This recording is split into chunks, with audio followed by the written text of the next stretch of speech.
Howdy folks, it's the third week of July 2026, and welcome to This Week in the West. I'm Seth Spillman, broadcasting from the National Cowboy and Western Heritage Museum in Oklahoma City. On this podcast, we share stories of the people and events that shape the history, art, and culture of the American West, and those still shaping it today. We try our best on this podcast to avoid the strong pull of the myths and cliches of the, quote, Wild West. But sometimes those iconic moments grow from a seed of truth. Take, for example, one of the most familiar images in Western lore, the gunfight showdown. Two men stand facing each other in the middle of a dusty street. Their hands hover over their revolvers. A crowd watches from a safe distance. Then, in a flash, guns are drawn, shots are fired, and one man falls. It's a scene played over and over in countless movies, television shows, and dime novels. But in reality, that kind of showdown was actually very rare in the real American West. Most frontier violence wasn't neat, dramatic, or honorable. It usually happened during drunken arguments, gambling disputes, or surprise attacks. Men were far more likely to be ambushed than to politely face each other in a formal duel. But there's one famous gunfight that came remarkably close to the Hollywood version. We remember it today, the week that it happened, July 21st, 1865, in Springfield, Missouri. And the key player in the story is none other than Wild Bill Hickok. The events remembered today as the Hickok-Tutt Shootout. It became the model for nearly every fictional gunfight that followed. Yet when we look past the legend, we find a story that reveals much about violence, honor, and reputation on the 19th century frontier. James Butler Hickok, better known as Wild Bill, had served as a scout for the Union Army during the Civil War. By 1865, he was living in Springfield and making a living as a gambler. His opponent was Dave Tutt, a former Confederate soldier from Arkansas who had also settled in Springfield after the war. Despite serving on opposite sides during the conflict, the two men became friends. But sometime during the summer of 1865, that friendship soured. Some stories claim they argued over a woman. The most reliable account suggests the conflict grew out of a poker game and a dispute over money. In those days, a gambler's reputation was his livelihood. Publicly questioning a man's honesty or his ability to pay his debts could destroy his standing overnight. That's exactly what happened during a card game at Springfield's Lion House Hotel. Hickok and Tutt argued over a debt. Hickok believed he had owed less money than Tutt claimed. The disagreement may have involved as little as $10, but the amount mattered less than the principle. During the argument, Tutt took one of Hickok's prized possessions, a gold pocket watch.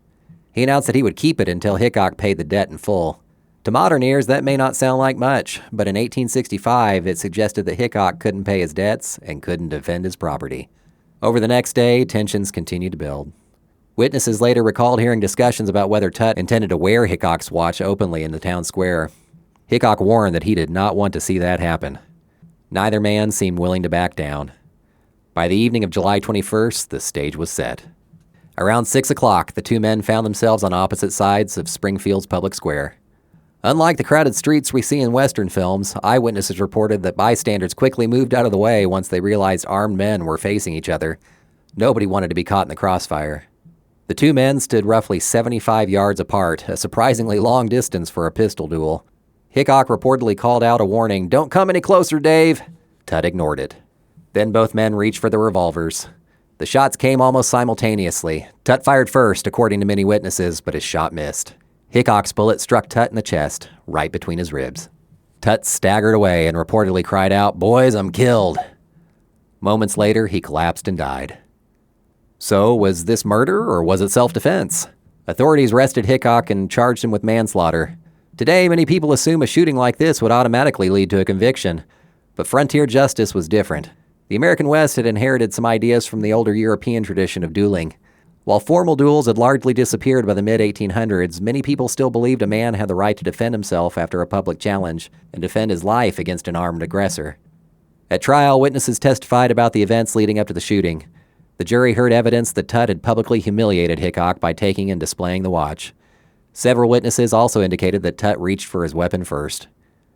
After only a brief deliberation, the jury found Hickok not guilty. The verdict wasn't universally popular, but many viewed the confrontation as a fair fight. More importantly, the trial transformed Wild Bill Hickok from a local gambler into a national celebrity. A few years later, magazine writer George Ward Nichols published a dramatic account of Hickok's life in Harper's Monthly magazine. The article exaggerated many details and helped create the larger-than-life legend of Wild Bill.